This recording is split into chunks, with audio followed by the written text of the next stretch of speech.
Hello दोस्तों, आपका बहुत बहुत स्वागत है हमारे चैनल कंपटीशन क्रैकर्स में। हमारे इस चैनल में हम आपको कॉम्पिटिटिव एग्जाम, चाहे वो यूपीएससी हो, एसएससी हो, आरआरबी हो, रेलवे हो या कोई डिफेंस से रिलेटेड एग्जाम की अगर आप तैयारी कर रहे हैं तो उनसे रिलेटेड हम लेक्चर्स आपको प्रोवाइड कराते रहते हैं, आपकी प्रिपरेशन में हेल्प करते हैं। तो अगर आप किसी भी एग्ज़ाम की, गवर्नमेंट एग्ज़ाम की तैयारी कर रहे हैं तो आप हमारे चैनल को सब्सक्राइब कर सकते हैं दोस्तों। और इसी के साथ साथ हम इग्नू से रिलेटेड जो लेक्चर्स हैं वो भी हम लेके आते हैं, और आज का वीडियो भी इग्नू के ही कोर्स BEGE 102 से रिलेटेड है। और BEGE 102 में जो हमने यहाँ पर से आपके लिए 1 week strategy for exam, 1 week strategy हमने जो आपके एग्ज़ाम के लिए शुरू करवाई थी, उसी से रिलेटेड ये आज का लेक्चर है। और इसमें हम देखने वाले हैं दोस्तों फिगर ऑफ स्पीच या रेटोरिक डिवाइसेस या फिगर ऑफ स्पीच जिसको हम कहते हैं, ये चीज़ आज की इस वीडियो में हम डिस्कस करने वाले हैं। और बहुत सारे लोगों ने इसके रेटोरिक डिवाइस के बारे में कमेंट सेक्शन में पूछा, बहुत सारे लोगों ने कहा जल्दी इसकी वीडियो बनाओ। तो दोस्तों आज आपके सामने ये वीडियो अवेलेबल है, ठीक है दोस्तों। तो अगर आप BEGE 103 की प्रिपरेशन कर रहे हैं, ठीक है दोस्तों, तो उसका ये है लेक्चर नंबर 7 है ये, ठीक है। तो लेक्चर नंबर 7 है उसका ये। और अगर आपने इससे पहले के लेक्चर्स नहीं देख रखे हैं तो आप पहले के लेक्चर आराम से देख सकते हैं। यहाँ पर मैं प्लेलिस्ट डाल दूंगा आई बटन पे, तो आप आई बटन पे क्लिक कीजिएगा, वहाँ से आपको प्लेलिस्ट मिल जाएगी BEGE 103 1 वीक स्ट्रेटेजी वाली। तो उसमें बचे हुए 6 लेक्चर्स आप देख लेना, ये वाला लेक्चर भी देख लेना, और इससे आपकी मीन्स तैयारी अच्छी खासी हो जाएगी और आप एक गुड एवरेज नंबर आराम से ला सकते हैं। और अगर आपने पहले से ही पढ़ा हुआ है तो आप 80+ आराम से चले जाएंगे। तो स्टार्ट करते हैं दोस्तों बिना टाइम वेस्ट करे हुए, फिगर ऑफ स्पीच और रेटोरिक डिवाइसेस के। तो फिगर ऑफ स्पीच या जिसको रेटोरिक डिवाइस कहते हैं, is something which is used to convey more deep और intense meaning. It can affect to the meaning of something. तो दोस्तों इसको आप कुछ इस तरीके से समझते हैं, जैसे कोई आपके नॉर्मल शूज होता है, ठीक है, नॉर्मल शूज होता है वो, जैसे आपका स्कूल शूज ही आप लेके चलो। स्कूल शूज कैसा होता है? ब्लैक रंग का होता है, बिल्कुल भी अट्रैक्टिव नहीं दिखता है दोस्तों। लेकिन जो आजकल के कैजुअल शूज आते हैं, आपने देखा होगा कि किस तरीके से किसी में विंग्स बने रहते हैं, किसी में लोगोज बने रहते हैं, ब्रांडिंग की गई होती है। तो वो मीन्स कहने का मतलब है, डालना तो उसको पैर में ही है ना, लेकिन उसको इतना अट्रैक्टिव बनाया जाता है लोगोज लगा के, उसमें ब्रांडिंग करके, विंग्स वगैरह लगा के, कि वो आपको बहुत ज़्यादा अट्रैक्टिव लगता है और आप उसको जल्द से जल्द उस चीज़ को खरीदना चाहते हैं। तो इसी तरीके से लिटरेचर में, चाहे वो इंग्लिश लिटरेचर हो या हिंदी लिटरेचर हो, उसमें पोएम्स को, आपके पोएम्स को, स्टोरीज को थोड़ा अट्रैक्टिव बनाने के लिए कुछ फिगर ऑफ स्पीच का यूज किया जाता है, या हिंदी में कहें तो अलंकार का प्रयोग किया जाता है उनको अलंकृत करने के लिए या उनका श्रृंगार करने के लिए, ताकि उनकी मीनिंग जो है वो थोड़ा डीप मीनिंग आए और इंटेंस मीनिंग आए या चेंज मीनिंग आए, ठीक है। तो इसी को कहते हैं हम रेटोरिक डिवाइस, और हिंदी में कहते हैं अलंकार, ठीक है, सेम चीज़ है। तो अब देख लेते हैं types of figure of speech. तो फिगर ऑफ स्पीच होते तो बहुत टाइप के हैं, लेकिन इसमें हम 10 टाइप्स, मोस्ट इंपॉर्टेंट 10 टाइप्स हम इसमें डिस्कस करेंगे दोस्तों, और यही मोस्ट इंपॉर्टेंट हैं। और इनमें से ही आपके क्वेश्चन भी आए हैं, और इनमें से ही आपने बहुत सारी चीज़ें कमेंट बॉक्स में पूछी भी है। तो चलते हैं फिगर ऑफ स्पीच के टाइप की ओर।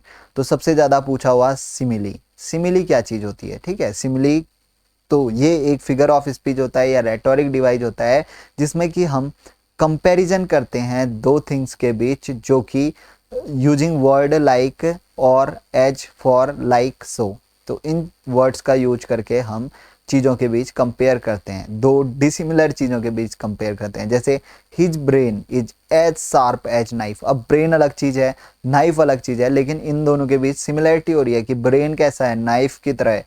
तो यहाँ पर देखो किस वर्ड का यूज किया, एज का। तो देखो यहाँ पर वर्ड्स जैसे लाइक, एज और सो, इन वर्ड्स का यूज करके जो है दो डिसिमिलर चीज़ों के बीच कंपेयर करने की कोशिश करते हैं। और जैसे her face is beautiful like moon. अब देखो फेस क्या है, चंद्रमा की तरह। अब चंद्रमा अलग चीज़ है, चेहरा अलग चीज़ है, ठीक है। चंद्रमा का आकार ही उतना बड़ा है, चेहरा छोटा सा रहता है। तो चंद्रमा और इसमें कोई सिमिलरिटी तो है नहीं, डिसिमिलर चीज़ें हैं, लेकिन हमने लाइक का यूज करके हमने जो है इसकी चाँद की जो सुंदरता है उसको फेस से कंपेयर कर दी, तो इसको कहते हैं सिमिली। ठीक है, डिसिमिलर चीज़ों को कंपेयर करना यूजिंग वर्ड लाइक, एज, ठीक है, इन सारे वर्ड का यूज करके। फिर होता है मेटाफॉर। मेटाफॉर भी थोड़ा बहुत सिमिली की तरह होता है, लेकिन इसमें थोड़ा अंतर होता है। जैसे फिगर ऑफ स्पीच या rhetoric device stating that two things are similar. तो ये क्या कहता है कि टू थिंग्स आर सिमिलर, दो चीज़ों को सिमिलर दिखाता है। उसमें क्या किया था हमने, कंपेयर किया था। ठीक है, अब कंपेयर और इसमें क्या अंतर है ये भी मैं आपको समझाऊंगा, सिमिलर और कंपेयर में। जैसे यहाँ पर क्या है, सी इज हैविंग मून फेस, उसका जो चेहरा है वो चंद्रमा के समान है। ठीक है, या चंद्रमा जैसा उसका चेहरा है। तो इसमें देखो हमने कोई भी वर्ड या कंपैरिजन नहीं किया, हमने सीधा सिमिलरिटी दिखा दी है कि उसका फेस जैसे, उसका फेस चंद्रमा, उसका फेस ही चंद्रमा है, जैसे चंद्रमा नहीं, लाइक नॉट लाइक चंद्रमा बट मून फेस है उसका। अब देखो हर हेयर्स आर सिल्क, उसके हेयर कैसे हैं, सिल्क है उसके हेयर। ठीक है, रेशम है उसके उसके बाल रेशम है। तो ये मेटाफॉर है। लेकिन अगर सिमिली में अगर हम यही सेंटेंस लिखें तो उसके बाल रेशम जैसे हैं, हर हेयर्स आर लाइक सिल्क, जैसे कंपैरिजन आ जाएगा सिल्क और उसमें। अब इसमें तो कोई कंपेयर ही नहीं है, हेयर ही सिल्क है, मतलब उसके के बाल ही रेशम है। और सी इज हैविंग मून फेस, चंद्रमा के जैसा फेस नहीं है, चेहरा ही चंद्रमा है उसका। तो ये चीज़ आती है मेटाफॉर। मेटाफॉर में लाइक, एज, इन चीज़ों का यूज नहीं होता है, डायरेक्ट हम रिलेट कर देते हैं, कंपैरिजन नहीं बनाते। जैसे हर हेयर्स आर सिल्क, लेकिन सिमिली में क्या कहेंगे, हर हेयर्स आर लाइक सिल्क। तो ये अंतर होता है मेटाफॉर और सिमिली में। अब चलते हैं थर्ड वाले की तरफ, जो कि है मेटोनिमी। अब मेटोनिमी ऐसे वर्ड या फ्रेज होते हैं that is used to represent something related to bigger meaning, यानी कि हम छोटे छोटे वर्ड्स का यूज करते हैं या छोटे सेंटेंस, छोटे फ्रेजेस का यूज करते हैं, लेकिन वो अपने में ब्रॉड सेंस रखते हैं।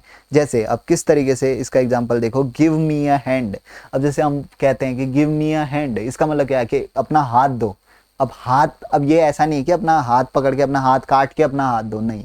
इसकी मीनिंग जो होती है वो होती है कि हमें आपकी हेल्प की ज़रूरत है, कृपया आप मुझे सपोर्ट दो, हमारी हेल्प करो। लेकिन हम क्या कह रहे हैं, गिव मी अ हैंड। ठीक है, सपोर्ट, गिव मी सपोर्ट नहीं कह रहे हैं, गिव मी अ हैंड। इसका लेकिन डीपर मीनिंग है इसकी, वो क्या है, बिगर मीनिंग क्या है कि वो आपसे हेल्प की डिमांड कर रहे हैं। फिर जैसे ही राइट्स अ फाइन हैंड। ठीक है, हम क्या कह रहे हैं, ही राइट्स अ फाइन हैंड। अब अपना हाथ तो नहीं लिख देगा उसमें, तो इसका मीनिंग अलग ही होता है। मीनिंग आता है कि ही rights in a good hand writing. ठीक है, हम किसी और फ्रेज का यूज करके किसी और चीज को इंडिकेट करने की कोशिश कर रहे हैं। ठीक है, तो ये चीज आती है मेटोनिमी में। ठीक है, इसमें वर्ड्स या फ्रेज जो है छोटे रखते हैं, लेकिन जो उसकी मीनिंग होती है वो ब्रॉडर सेंस में रहती है। फिर आ जाता है फोर्थ सबसे फेमस, पर्सोनिफिकेशन। बहुत सारे लोगों ने पूछा कि पर्सोनिफिकेशन क्या होता है। तो personification means giving human quality to object और थिंग्स, यानी कि चीज़ों को ह्यूमन जैसी क्वालिटी, एक्चुअल में चीज़ें नहीं, हम कह सकते हैं कि नॉन लिविंग चीज़ों को। ठीक है, नॉन लिविंग चीज़ों को, या जैसे एनिमल्स वगैरह हैं उनको जो है, एनिमल्स वगैरह है या नेचुरल फोर्सेस हैं, उनको हम क्या देते हैं, ह्यूमन लाइक क्वालिटीज़। ठीक है, अब आपको ह्यूमन की क्वालिटी तो बताया है, that human can think, human can behave. ठीक है, उस ह्यूमन बिहेवियर की कितना अच्छा रहता है और क्या क्या ह्यूमन की क्वालिटी हैं, वो हम नॉन लिविंग चीज़ों में या नेचुरल फोर्सेस में एडिट कर देते हैं। जैसे कि एग्जांपल देखो, the winds are blowing angrily. अब देखो या क्या कह रहे हैं हम, विंड्स आर ब्लोइंग एंग्रीली। अब देखो विंड्स मीन्स होता है हवा, हवा ऐसे चल रही है जैसे उनको बहुत गुस्सा आया हो, या हवाएं जो है गुस्से में बह रही हैं। अब देखो जो गुस्सा, जो कैरेक्टर है वो एक इंसान को आता है गुस्सा यार, चलो जानवर को भी आ सकता है गुस्सा, लेकिन जो हवा है, हवा का तो कोई नेचर ही नहीं है ना, उसके लिए क्या एंगर, क्या फ्रस्ट्रेशन, वो स्टॉर्म आएगा, ठीक है, स्टॉर्म आएगा या जेंटल एयर बहेगी, तो उसके लिए कोई नेचर नहीं होता है यार, उसको नहीं पता है कि क्या गुस्सा है, क्या चीज़ है। लेकिन हम उसको, हवा को इंसान की तरह दिखा रहे हैं कि जैसे किसी इंसान को गुस्सा आने में वो बिहेव करता है, ठीक उसी तरीके से एयर भी बिहेव कर रही है। तो इसको ही कहते हैं पर्सोनिफिकेशन। हवा को यहाँ इंसान की तरह दिखाया कि हवा को गुस्सा आ रहा है। अब अगला एग्जाम्पल देखो, the sun is laughing at us with its warmth, यानी सूर्य अपनी इतनी गर्मी दे रहा है और नीचे हम पे हंस रहा है वो। ठीक है, तो ऐसा तो नहीं है सूरज चमक रहा है भैया और वो हंस तो सकता नहीं है, लेकिन सन को हमने किसी एक इंसान के जैसे कंपेयर किया कि सन जो है अगर कोई इंसान होता और वो इतनी गर्मी देख के हम पे हंस रहा होता। ठीक है, एक टाइप का उसको घमंड आ रहा होता, लेकिन ऐसा नहीं है, नेचुरल फोर्सेस हैं, इन पे नहीं होता है, लेकिन हम उसको एज अ पर्सन दिखाने की कोशिश कर रहे हैं। तो आई होप कि आप ये भी समझ गए होंगे। फिर चलते हैं फिफ्थ की ओर। फिफ्थ है पैराडॉक्स। तो paradox is a figure of speech pairing two words together that are opposing और कॉन्ट्राडिक्टरी। ठीक है, तो पैराडॉक्स मीन्स ऐसे वर्ड्स होते हैं जो कि जिनको कि हम एक साथ रखते हैं और अपोजिंग वर्ड्स होते हैं। ठीक है, जैसे कि ही एट होल पीस ऑफ पाई। ठीक है, तो हमने अब यहाँ पर देखो होल पीस, ठीक है, ही एट उसने खाया होल पीस ऑफ पाई। तो इसमें देखो होल पीस, होल मतलब पूरा, पीस मतलब टुकड़ा, पूरा टुकड़ा। कहीं पर हम पूरा भी कह रहे हैं और टुकड़ा भी कह रहे हैं, ये दोनों एक दूसरे के अपोजिट हैं। होल का अपोजिट क्या होता है? पीस होता है। तो इस तरीके के वर्ड्स अगर आते हैं तो उसको पैराडॉक्स कहा जाता है, जिसमें कि हम दो अपोजिट वर्ड्स को क्या करते हैं? पेयर करते हैं किसी सेंटेंस में, तो इसको क्या कहते हैं? पैराडॉक्स कहते हैं। अब अगला एग्जांपल देखो, Ramesh left his homework completely unfinished. अब देखो यहाँ पर ये दो वर्ड पेयर हो रहे हैं, कंप्लीटली अनफिनिश्ड।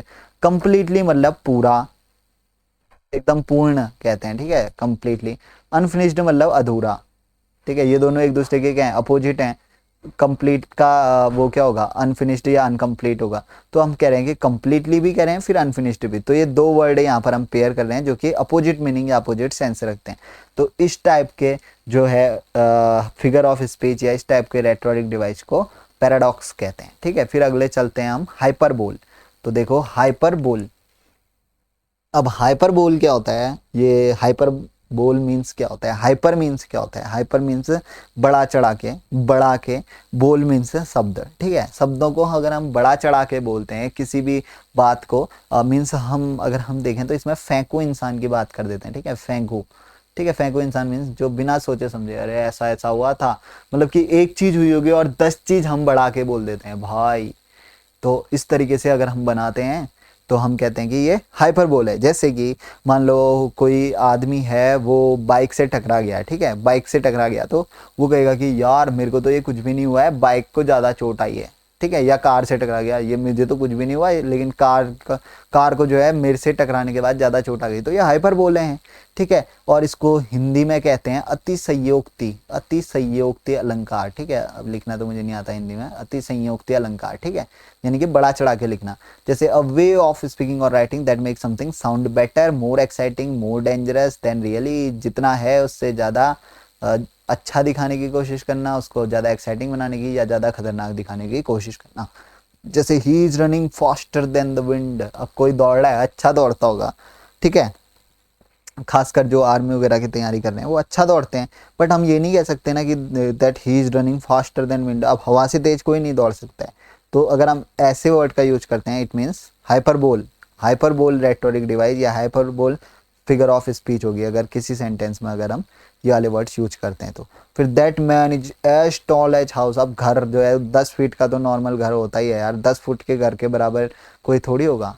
ठीक है, 4-5 फुट का होगा, ज़्यादा से ज़्यादा 6-7 फुट का होगा, 10 फीट का नहीं हो सकता ना बंदा। तो ये क्या है? एक टॉल एज अ हाउस। अब उसका हाउस से कंपेयर कर रहे हैं यार कि टॉल है एज हाउस, हाउस की तरह टॉल है। ठीक है, तो ये चीज़ नहीं हो सकती है। लेकिन अगर आप देखें तो यहाँ पर सिमिली भी आप देख सकते हैं, is tall as a house, यहाँ पर एच का भी यूज हो रहा है, तो यहाँ पर सिमिली भी है। ठीक है, सिमिली रेटोरिक डिवाइस और हाइपरबोल दोनों का यूज है। तो कई कुछ कुछ ऐसे सेंटेंस होते हैं जिसमें दो अलंकार भी आपको देखने को मिल जाते हैं। ठीक है, फिर चलते हैं सेवंथ की ओर। सेवंथ है आयरनी। आयरनी बहुत सारे लोगों ने पूछा था। आयरनी मीन्स होता है अनयूजुअल या अनएक्सपेक्टेड पार्ट ऑफ सिचुएशन। कोई सिचुएशन अनएक्सपेक्टेडली हो जाना, यार ये ऐसा तो हमने सोचा ही नहीं था, ऐसा तो ऐसा कैसे हो सकता है। ठीक है, अनएक्सपेक्टेड चीज़ हो जाती है। ठीक है, किसी सेंटेंस में या किसी लिटरेरी में अनएक्सपेक्टेड चीज़ अगर आपकी लिखी हुई है तो उसको आयरनी कहते हैं। ठीक है, दैट सीम्स स्ट्रेंज और अम्यूजिंग लगती है वो चीज़। जैसे a fire station Burns down. ठीक है, फायर स्टेशन है, फायर स्टेशन का काम क्या होता है कि जैसे लोगों के घर में आग लग गई तो फायर स्टेशन से फायर रेंजर्स होते हैं, वो रेस्क्यू करते हैं। लेकिन फायर स्टेशन में ही आग लग गई, है नहीं, कुछ अनयूजुअल टाइप की चीज़ है। फिर a marriage counsellor files for divorce. अब देखो जो मैरिज काउंसलर है उसका खुद का ही डाइवोर्स हो गया, तो ये भी कुछ एक अनएक्सपेक्टेड चीज़ है। मतलब कि इस टाइप की चीज़ें, जैसे शिकारी खुद शिकार हो गया। ठीक है, ये बहुत अच्छा मुहावरा है कि शिकारी है और खुद ही शिकार हो गया है। तो ये चीज़ें होती हैं आयरनी। ठीक है, या जैसे पुलिसमैन है, पुलिसमैन के घर से ही रॉबरी हो गई। ठीक है, ठीक है, अ थिफ्ट जो है वो पुलिसमैन के घर आया और पुलिसमैन के घर से ही चोरी हो गई है। तो ये क्या चीज़ दिखा रही है कि यार पुलिसमैन है जिसका कि काम है लोगों को बचाना, खुद उसके घर से चोरी हो रही है। ये चीज़ हमें पचती नहीं है, अनएक्सपेक्टेड चीज़ होती है। तो यही चीज़ आती है आयरनी के अंदर। अब चलते हैं नेक्स्ट, एलिट्रेशन। अब एलिट्रेशन रेटोरिक डिवाइस या एलिट्रेशन फिगर ऑफ स्पीच क्या होता है देखते हैं। इसमें क्या होता है कि कॉन्सोनेंट जो है वो रिपीटेड कॉन्सोनेंट साउंड रहती है बिगनिंग ऑफ द वर्ड, यानी कि वर्ड के पहले कॉन्सोनेंट साउंड रिपीट होगी। ठीक है, आप कॉन्सोनेंट वाहुल आपको पता ही होंगे।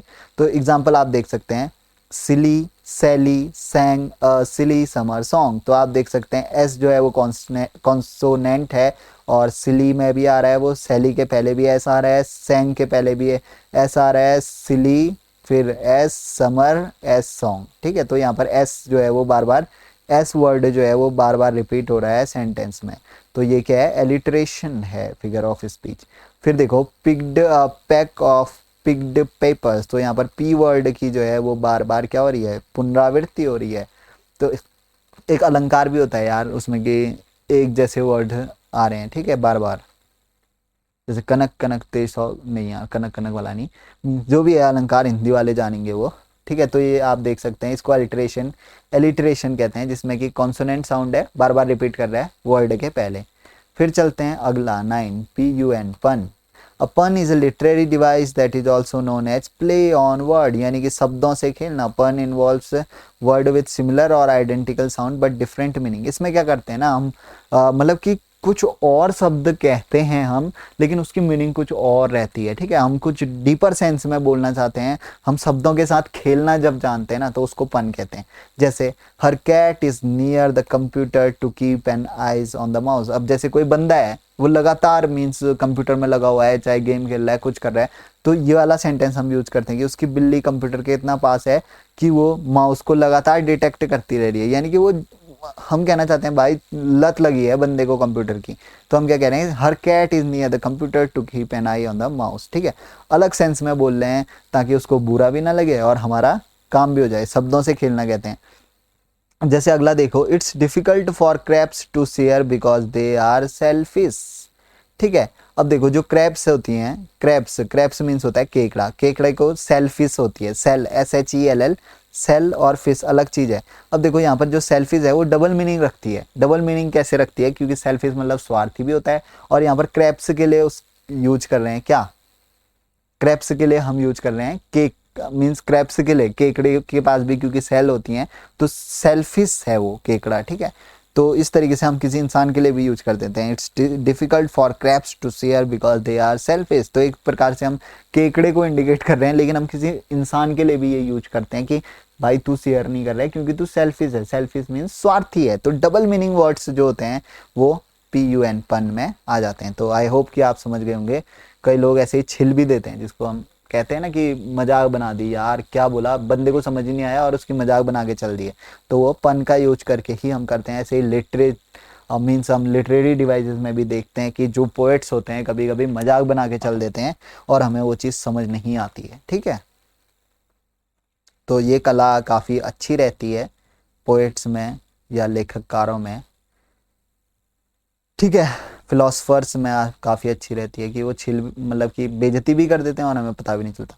फिर होता है meiosis. Meiosis is a euphemistic figure of speech that intentionally understates something or implies that it's lesser insignificant or size than it really is। ठीक है, तो इसमें क्या करते हैं कि हम किसी चीज को कम आंकना, जिसको नहीं कहते कि हम उसको कम आंक रहे हैं, भाई ये इससे ज्यादा अच्छा है। तो मियोसिस मीन्स होता है किसी चीज को कम आंकना। जैसे हम कोई पोएट है, पोएट को हम खाली राइमेस्टर कह रहे हैं। राइमेस्टर मीन्स जो कि राइम बनाता हो। यार राइमेस्टर और पोएम में, पोएट में बहुत ज़्यादा अंतर है। राइमेस्टर जो राइम्स होती हैं वो हम कब पढ़ते हैं, नर्सरी LKG में पढ़ते हैं। ठीक है, तो राइमेस्टर लिखते हैं, जैसे twinkle twinkle little star how I wonder what you are. तो ये एक राइम है, ठीक है। तो ये नर्सरी एलकेजी में पढ़ते हैं। अब हम किसी पोएट को राइमेस्टर कह रहे हैं यार, ये बहुत बड़ी बेइज्जती है उस पोएट के लिए, और उसको यहाँ पर बहुत कम आंका जा रहा है। अब देखो कोई सर्जन है, अब सर्जन आप जानते हैं कितनी स्टडीज़ लगती हैं सर्जन के लिए, आई थिंक 7 ईयर्स की स्टडी के बाद कोई जो डॉक्टर होता है वो सर्जन बनता है, और हम फाइनली उसको स्लेसर कह रहे हैं यार। स्लेसर तो एक शेफ के लिए यूज करेंगे ना, जो सब्जियां काटता है उसके लिए हम स्लेसर का यूज करते हैं, और हम सर्जन को वो आंक रहे हैं, कम आंक रहे हैं ना, तो इसको ही कहते हैं मियोसिस, इस टाइप को रेट्रोटिक डिवाइसेस को। ठीक है दोस्तों, तो हमने यहाँ पर 9 रेट्रोटिक डिवाइसेस जो हैं वो कंप्लीट कर लिए हैं, यहाँ पर हमने देख लिए हैं। आई होप कि ये सारे आपको समझ आ गए होंगे। और रेट्रोटिक डिवाइसेस के बाद मैंने कहीं देखा था क्वेश्चन में कि 5 टाइप्स लिखने के आ रखे थे, तो आप इसमें से कोई भी 5 को याद करके, खाली आपको डेफिनेशन याद करनी है, नीचे का तो मैंने आपको अच्छे से समझा दिया है, तो कोई भी आपको 5 जो आपको सबसे सरल लगे, जिनके एग्जांपल्स आपको याद रहेंगे, वो चीज़ आप याद करके ले जा सकते हैं और आराम से वहाँ लिख सकते हैं। और मैंने 6 मार्क्स के क्वेश्चंस में देख रहा था कि मैंने कि पूछे थे वहाँ पर कि इनमें ऐसे लिखो या इनके बारे में लिखो, 1 2 3 4 दे रखे थे, और रेट्रोटिक डिवाइसेस ही दे रखे थे, इनकी डेफिनेशन लिखो करके आ रखा था, तो वो आप आराम से कर सकते हैं आफ्टर दिस लेक्चर। ठीक है, आई होप कि सारे समझ में आ गए होंगे दोस्तों। अगर आपको अच्छी लगी ये वीडियो तो आप इस वीडियो को लाइक कर सकते हैं। अगर हमारे समझाने का तरीका आपको अच्छा लगा हो तो आप कमेंट बॉक्स में लिख दीजिए कि कैसा लगा आपको तरीका, कैसा लगा आपको वीडियो, हेल्पफुल था कि नहीं। अगर कोई सजेशंस हो, जैसे किसी को पसंद नहीं आया तो सबसे पहले डिसलाइक कर देना। ठीक है, मैं यहीं पर ही कह रहा हूँ साफ बात कि आप डिसलाइक कर देना और चले जाना डिसलाइक करके। और अगर अच्छा लगा हो तो आप कमेंट में बताना कि आपको कैसा लगा। कोई सजेशंस आप देना चाहें तो वो भी आप कमेंट में दे सकते हैं। और सबसे बड़ी चीज़, इसको शेयर करना है यार दोस्तों, क्योंकि कल परसों में ही हैं आपके एग्ज़ाम्स, और एग्ज़ाम्स हैं आपके, और बहुत सारे बंदे इसी के चलते परेशान हो रहे होंगे, तो उनको भी ये भेज देना ताकि उनकी भी परेशानी सॉल्व हो जाए, और आपकी तरफ से और मेरी तरफ से भी उनकी हेल्प हो जाए। तो इसको शेयर कर देना। और काफ़ी अच्छा सपोर्ट यार आपने इस बीच दिखाया है, काफ़ी अच्छे अप्रिशिएबल कमेंट्स जो हैं वो मेरे पास आए हैं दोस्तों, तो काफ़ी अच्छा लगता है, और इसी से मोटिवेशन भी मिलता है कि जल्द से जल्द वीडियोस को बनाएं। और काफ़ी अच्छा ये 1 वीक स्ट्रेटजी थी जो काफ़ी अच्छी रही है दोस्तों। और इम्पोर्टेंट क्वेश्चन तो आपके मैंने बताए हैं, और मुझे भी काफ़ी अच्छा रिस्पांस मिला यार आप लोगों की तरफ से, जिससे कि मेरा भी मन किया ज़्यादा से ज़्यादा वीडियो बनाने का। और दोस्तों जैसा कि मैंने आपसे पहले ही कहा था कि प्रीवियस ईयर के पेपर्स, ठीक है, प्रीवियस ईयर के जो क्वेश्चंस हैं उनको भी हम देखेंगे। ये चीज़ भी मैंने आप लोगों से कही थी कि प्रीवियस ईयर के क्वेश्चन भी हम देखेंगे यहाँ पर करके। तो दोस्तों प्रीवियस ईयर के कौन कौन से ईयर के क्वेश्चन पेपर्स को एनालाइज करना है, ये चीज़ आप बता लो। हम 4-5 साल 2015 से देखेंगे, 15, 16, 17, 18, 19, 20। तो मैं एक ही वीडियो में या 1 या 2 वीडियोस में इनको कवर करने की कोशिश करूंगा दोस्तों। तो लेकिन थोड़ा बहुत अब उनको देखेंगे, उनके बारे में डिस्कस भी करेंगे। कोई अनजान क्वेश्चन आ गया तो इसलिए आप लोग दोस्तों बताओ, इनमें से 2015, 16, 17, 18, 19, 20 में से कौन कौन से 3 पेपर हम एनालाइज करें, ये बताना। 3 से ज़्यादा तो मेरे हिसाब से नहीं हो पाएंगे एक वीडियो में, तो 3 पेपर आप बताना कि कौन कौन से एनालाइज करें, उनको हम एनालाइज करेंगे नेक्स्ट वीडियोज़ में। और इसी के साथ साथ हम इस वीडियो को एंड करते हैं दोस्तों। अगर आपने सब्सक्राइब नहीं किया है चैनल को तो सब्सक्राइब कर लेना, क्योंकि कल किसी भी टाइम जो है ये वीडियो आ जाएगी आपके क्वेश्चन पे प्रीवियस ईयर पेपर एनालाइज की। और सब्सक्राइब कर देना, और ये बेल नोटिफिकेशन जो आता है उसको ज़रूर दबा देना ताकि आप तक ये वीडियो पहुंच जाए, क्योंकि टाइम बहुत कम है आपके पास, किसी भी समय वीडियो यहाँ से मैं लॉन्च कर दूंगा। तो आप सब्सक्राइब करे रहना, नोटिफिकेशन दबाए रहना। और इसी के साथ वीडियो को एंड करते हैं। थैंक यू दोस्तों, thank you for watching the video. See you in next lecture. Thank you.